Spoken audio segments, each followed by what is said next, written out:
If Israel violated human rights, they need to be condemned. Theoretically, you're right.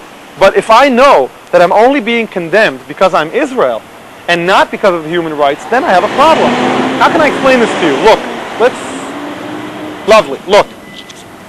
Parking ticket, right? Like a million of these in Tel Aviv. Yeah. This guy got a parking ticket for parking apparently illegally. Now I look at the other cars, no tickets, only him. Is that fair? Yep. How so? He parked illegally, Okay. needs to get a ticket. Let me take it another step forward. What if this guy, give it back to him, gets annoyed that he got a ticket, walks to the next hot dog stand, and he happens to see the guy that gave him the ticket, and he overhears the following conversation. The guy's bragging to a friend of his.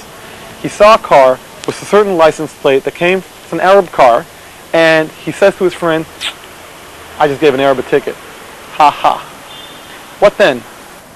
Not the moralist. I see you're hesitating. Yeah, Why? but still, he parked illegally. Yeah, he parked illegally. Needs to get a ticket. And that's okay by you. He has to get a ticket. At least we accept that there are problems here. Yeah. See, this car, in my opinion, and this Arab, so to speak, who plays a role in our analogy, that's Israel as far as I'm concerned. And from my perspective, I would revoke the ticket even if he parked illegally. And I'll tell you why. Because at the end of the day, if this guy got a ticket, not because he parked illegally, but because of who he is, that's the definition of racism. And racism is a much worse violation than parking illegally.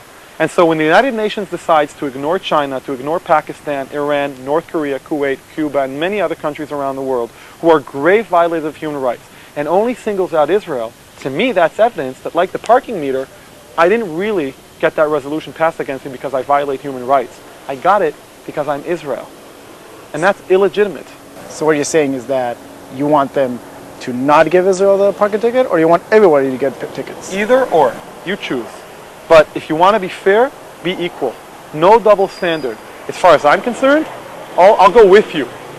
Let them give Israel a ticket if they can prove that Israel violated human rights. But I'd like all the others to get a ticket as well. And I want the fine to represent the severity of the violation. You know why I want that?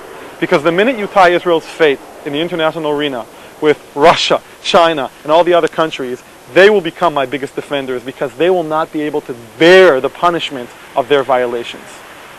Are you going to pay that? No, I think I'll let the guy take care of it.